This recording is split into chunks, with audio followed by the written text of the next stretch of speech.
Hey everyone, we're back again. We're going to look at chapter 35 today. We're going to look at an emperor who was made a god. Emperor Augustus. Caesar Augustus, probably, because a lot of people liked one of the Caesars. I don't remember which one.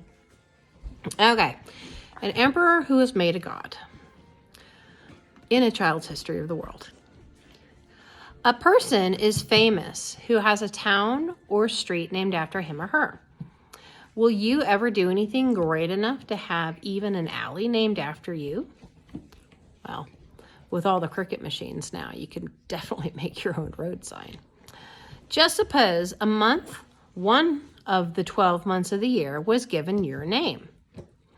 Millions upon millions of people would then write and speak your name forever. I'm going to tell you about a man who not only had a month named after him, but was also made a god. Mommy, January, February, March? No, you're going to have to just wait. Let's see. After Caesar had been killed, 3 men ruled the Roman Empire. One of these 3 men was Antony, the friend of Caesar, who made the famous speech over his dead body. The second was Caesar's adopted son, who was named Octavius. I need you to work on your schoolwork, please, and quit acting silly. Yes, Lily. Yeah, I see. I see you working with your putty. That's good. Okay, the second was Caesar's adopted son, who was named Octavius. The name of the third... Okay, you're covering the camera. Sorry. Okay, sweetie. Please stop. I was just trying to get this just equal. It doesn't need to be. It's fine the way it is. Where? A word. You, math. You, listen. The name of the third you don't need to know, for Antony and Octavius soon got rid of him. Then, no sooner had they forced him out than each of these 2 began to plot to get the share of the other. Because men who have power always want more power. Antony's share, over which he ruled, was the eastern part of the empire. The capital of this was Alexandria in Egypt, hence Antony went to live there. In Egypt, Antony fell in love with Cleopatra, as Caesar before him had done, and he finally married her. Octavius in the west, which was his share, then made war on Antony and Cleopatra together, and in the end beat them both. Antony felt so bad at being beaten by Octavius that he committed suicide. This is suicide. His widow, Cleopatra, thereupon flirted with Octavius as he had done with Julius Caesar and Antony, hoping to make him also fall in love with her and so win him in that way. It was no use. Octavius was a different kind of man from both Julius Caesar and Antony. He was cold-blooded and businesslike. He had no heart for lovemaking. He would not let a woman charm him or turn him aside from his plan, which was to be the greatest man in the world. Cleopatra saw that it was no use trying to fool him. Then she heard that she was going to be taken back to Rome and paraded through the streets, as was done with any other prisoner taken in battle.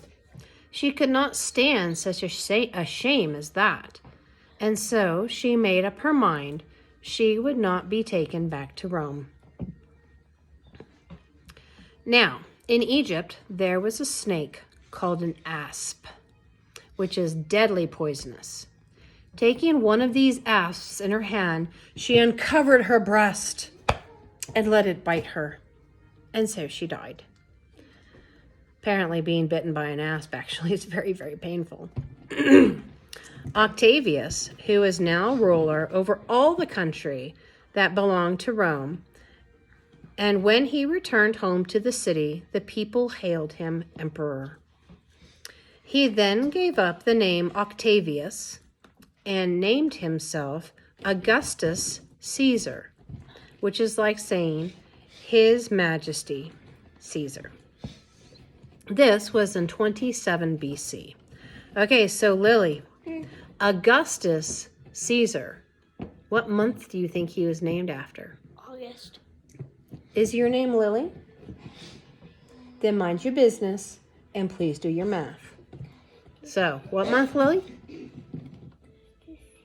Augustus? Augustus. August. August. There you go. We got some smart kids here. From now on, Rome had emperors because they got rid of kings in the year 509. From now on, Rome had emperors who were more than kings. They ruled over many countries, not just one.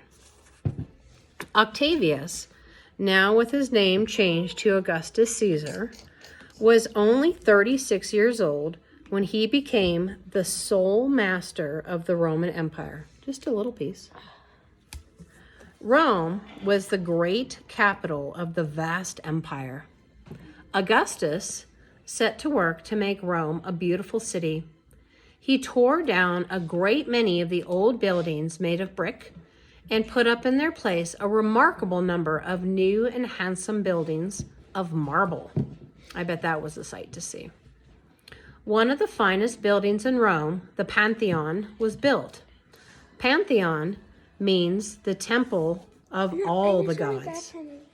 No, you can use the other piece for that. A temple for all the gods was a pantheon.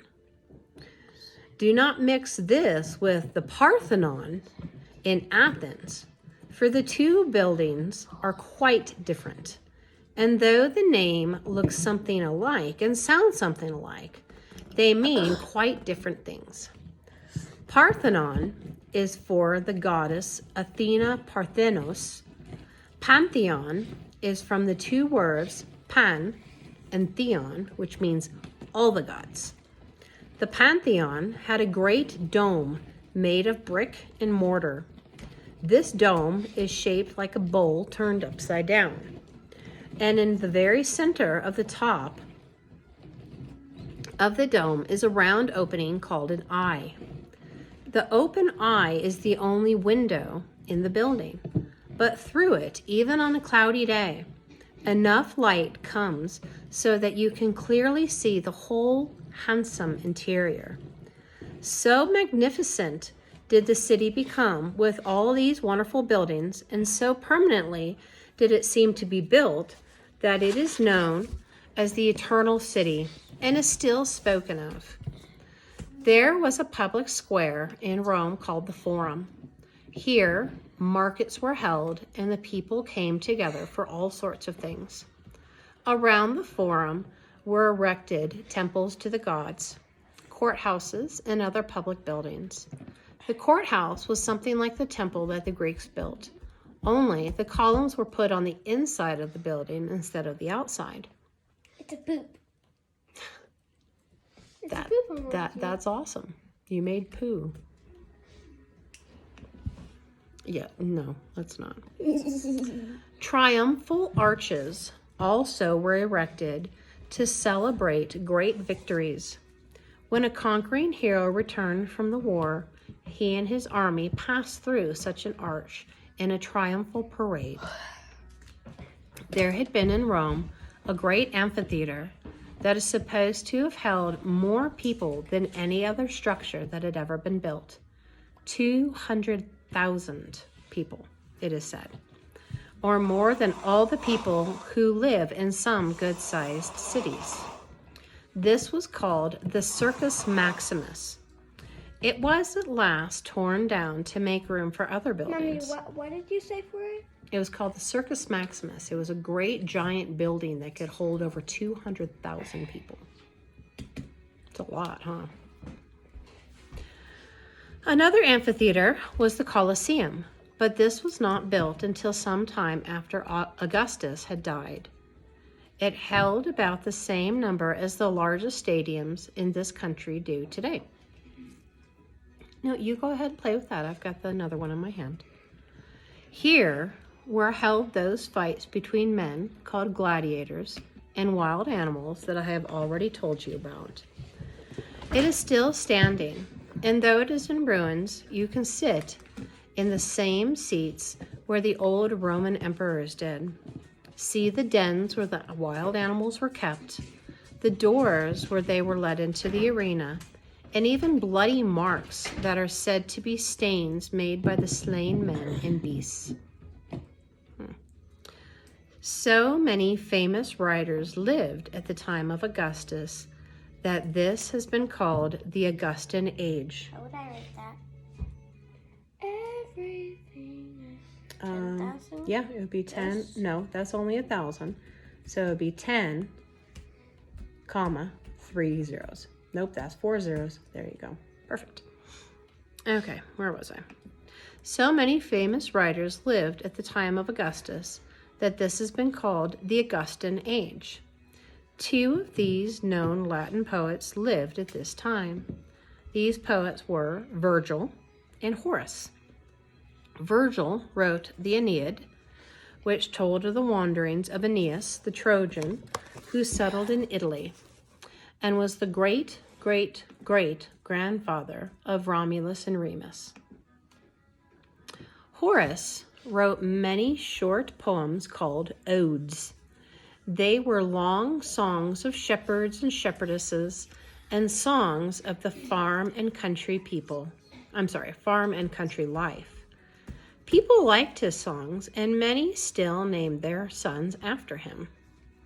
When Augustus Caesar died, he was made a god because he had done so much for Rome. Temples were built in which he was worshipped, and the month of August was named after him. All right, everyone, that's it for today. We'll see you next time. Ta-ta for now. Bye.